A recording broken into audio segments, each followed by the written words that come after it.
It's funny that you think that he's taking a dig. Do you not think that when an 82-year-old man is arrested for posting something on Facebook, that is not a form of censorship? If you've ever wondered what happens when confidence collides with one simple question, this is it. Today, you're about to watch a former Donald Trump advisor walk into a national radio interview sounding absolutely certain, and then completely unravel the moment she's asked to back up her claim. Not with hostility, not with a trap, just with one straightforward question. And what follows? It's the kind of political meltdown that tells you a lot more than the argument itself ever could. Before we dive into the full story, comment where you're watching from, and don't forget to like and subscribe so you don't miss the next one. Because what you're about to see isn't just an awkward exchange.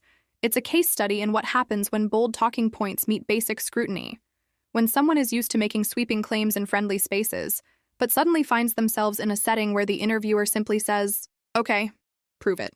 No shouting, no theatrics, just, "What's your evidence?" And that's when everything starts to fall apart. So here's how this is going to work. We're going to watch the exchange in full so you can see every moment for yourself. No cherry picking, no out-of-context clips. Then, at the end, I'll break down exactly why this moment matters, what it reveals about the broader political strategy at play, and why these kinds of interviews are becoming more important than ever. Trust me, this one is worth sticking around for. It's funny that you think that he's taking a dig. Do you not think that when an 82-year-old man is arrested for posting something on Facebook, that is not a form of censorship? Well, it depends what he posts, doesn't it? It depends if it's legal. Well, what did that 82-year-old man post? Well, let's back up a minute here. If we are starting to scrutinize everything that someone says, if we're arresting them because hold on a minute. hate speech. What is you mentioned a specific case there. What is it this 82-year-old was arrested for? Honestly, I can't remember, but what I do remember... You're telling me that it's outrageous that an 82-year-old man was... No, sorry, this is important because you just said this is an example of free speech under threat in the UK, but you can't tell me what he was arrested for. I don't remember the exact... So why you bring it up then?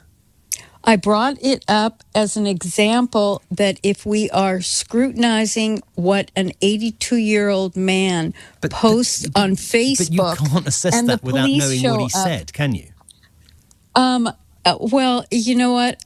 Let's just say I brought up a wrong example because I don't have the context of it. Could it possibly be now because it's all a load of nonsense and free speech isn't under threat in the UK at all, which I think you've just demonstrated respectfully?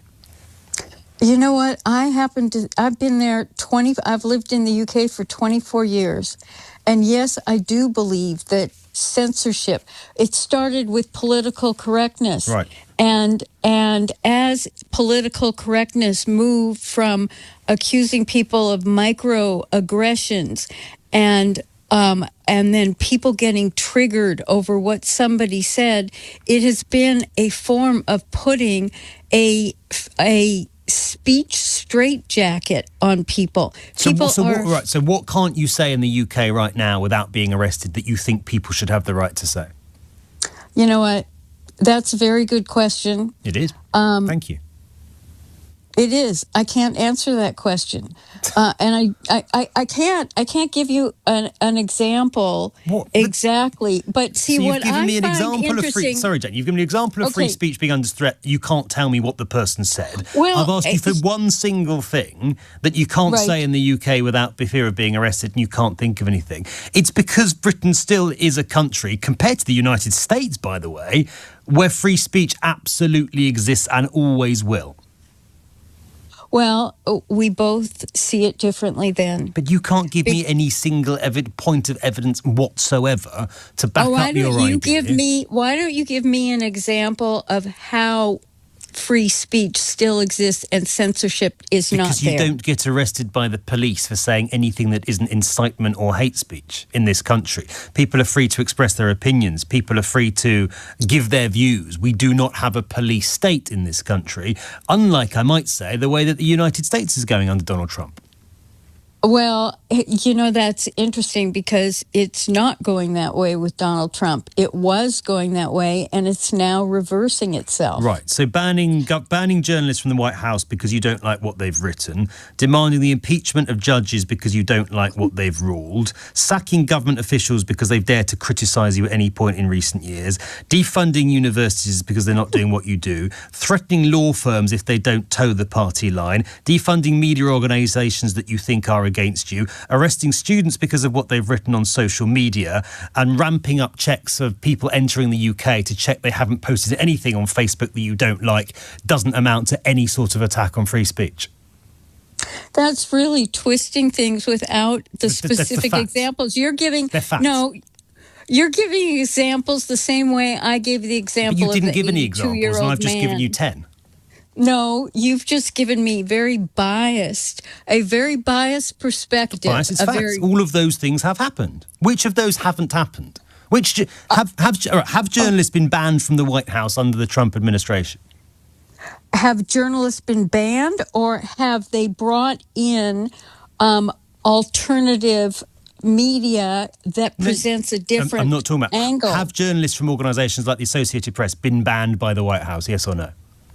Yes, they have. Right. Have judges been threatened with impeachment because the White House doesn't like their rulings? Yes or no? Let's not do it that way. Let's go back to that. And yes. Why were they? Why were they banned? But so we accept, right? Are we accepting that all the things I just suggested have happened? If you don't let me finish, then we can't really have a conversation here, because you've got a very biased perspective here. I'm not biased at all. Very angle. I'm giving you facts, and I'm just asking whether you recognise that those things are true. No. You know what? It's so interesting. Did we not have a bunch of fake news here? And in the U.S., we did. And why? Why did we have fake news? Because it was biased and it was wrong. And so that is one of the reasons. You're listing 10 things and cutting me off. Right. But then why was the Associated Press no longer welcome? Because they gave fake news that has been proven. But Jenny, you coming on the national radio station here on LBC and saying an 82-year-old man being arrested is an attack on free speech without having a clue what he's actually said is not fake news at all.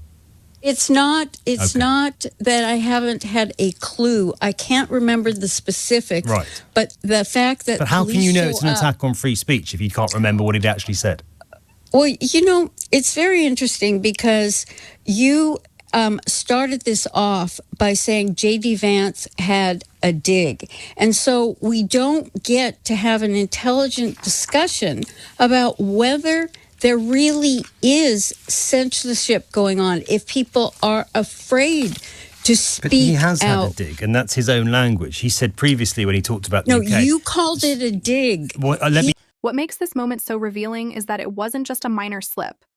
It was a complete collapse under the weight of one basic follow-up question. And this isn't the first time we've seen it happen. This is the second time Dr. Jan Halper Hayes has stepped into a public debate, confidently defending the Trump camp, only to fall apart the second someone calmly asks, "Can you back that up?" Think about that. We're talking about a former Trump advisor. Someone with serious credentials. Someone who should be more than capable of defending a position on national radio. And yet, when she made a sweeping claim about free speech being under threat in the UK, and the host simply asked what the 82-year-old man had actually said, she couldn't answer. Not because she disagreed, not because she was cut off, but because she didn't have the details. That's not a small oversight. If you're going to claim that a democracy is suppressing free speech, you need specifics, evidence, context. Otherwise, it's just rhetoric floating in the air. And here's where it gets even more striking. While she was arguing that free speech is endangered elsewhere, critics have been raising concerns about actions in the United States.